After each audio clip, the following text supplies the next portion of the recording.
Bus stand উদ্বোধনে রাজ্যের মুখ্যমন্ত্রী মমতা বন্দ্যোপাধ্যায়ের ছবি না থাকায় বিতর্ক দেখা যায় হুগলির আরামবাগে। জানা গেছে, স্বপন নন্দী যখন আরামবাগ পৌরসভার চেয়ারম্যান ছিলেন তখন প্রায় 2 কোটি টাকা ব্যয়ে আরামবাগের 7 নম্বর ওয়ার্ডে বিদ্যাসাগর বাসস্ট্যান্ডের বিকল্প হিসেবে সুজলপুরের নেতাজি সুভাষচন্দ্র বাস টার্মিনাসের কাজ শুরু হয়। বুধবার সেই বাসস্ট্যান্ড উদ্বোধনের অনুষ্ঠানে গিয়ে মুখ্যমন্ত্রী মমতা বন্দ্যোপাধ্যায়ের ছবি দেখতে না পেয়ে অনুষ্ঠান ছেড়ে বেরিয়ে গেলেন তিনি। যাওয়ার আগে বলে গেলেন, মুখ্যমন্ত্রী এই টার্মিনাস নির্মাণের জন্য টাকা দিয়েছেন, অথচ তার কোনো ছবিই নেই, কাজেই এই অনুষ্ঠানে তিনি থাকবেন না। তিনি আরো বলছেন, এই জায়গাটি অন্তত 5 ফুট গভীর গর্ত ছিল।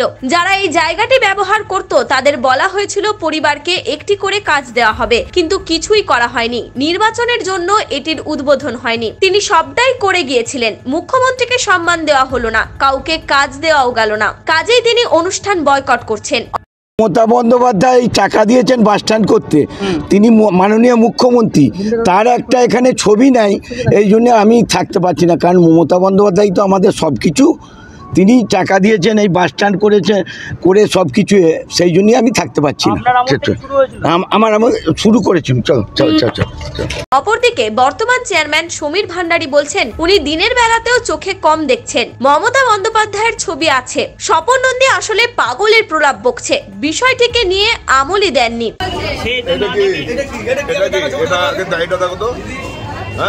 উনি দিনের বেলা অন্ধ হয়ে গেছেন, আপনারা বলছেন ছবি নেই নাকি? দেখুন না, এটা কি ছবি নেই? আমরা বলছি না, উনি বলছেন, উনি পাগলের প্রলাপ বলছেন।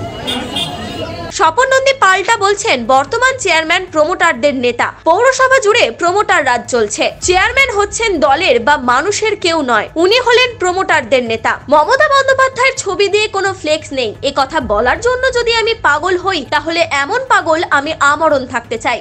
আপনারা জানেন যে মাননীয় মুখ্যমন্ত্রী মমতা বন্দ্যোপাধ্যায়ের অনুপ্রেরণায় আরামবাগ সুজলপুরে বাস স্ট্যান্ড উনি করে দিয়েছেন। সেই তারা শুভ উদ্বোধনে কোনো মমতা বন্দ্যোপাধ্যায়কে ধন্যবাদ জানানো নাই, তার কোনো ফটো নেই। আমি যে দেখি, এই যে দেখুন আপনাদের কাছে, এই যে সমীরবাবু দাঁড়িয়ে আছেন, দেখুন সমীরবাবু দাঁড়িয়ে আছেন। এখানে কি কোনো দিদির ছবি আছে ফ্লেক্সে? এমনি ছবিও নাই। আবার দেখুন যে এখানে আইসি সাহেব বসে আছে, এসডিপিও সাহেব বসে আছে, আর এসডিও সাহেব বসে আছে। এখানে কোনো ছবি আছে? এখানে ছবি নাই। আবার এই দেখুন, আমি যে ক্ষোভ প্রকাশ করা একটা ছোট্ট ছবি ওই ক্লাব ঘর থেকে এনে, এই যে দেখুন লাল বর্ডার দিয়ে আছে, একটা ছবিকে দিয়ে দিয়েছে। তা উনি আমার বিরুদ্ধে যেটা বলছেন, ওনার তো বয়স হয়ে গেছে, তা উনি কি ভুলভাল বকছেন? তা ওনাকে আমি অনুরোধ করব যে আপনি এ ধরনের মিথ্যে কথা বা এরকম ভুল বকা আপনি বন্ধ করুন।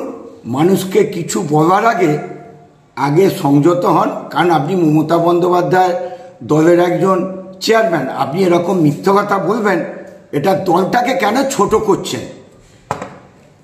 বিতর্কিত এই উদ্বোধনী অনুষ্ঠানে উপস্থিত ছিলেন মহকুমা শাসক, এসডিপিও ও অন্যান্য কাউন্সিলররা। জেলা পরিষদ বা পঞ্চায়েত সমিতির কাউকে এই অনুষ্ঠানে আমন্ত্রণ না করা নিয়েও ক্ষোভ প্রকাশ করেন স্বপন নন্দী। সব মিলিয়ে একরাশ বিতর্ক নিয়ে শুরু হয় নতুন বাস টার্মিনাসের পথ চলা। নিউজ আজ বাংলা, আরামবাগ।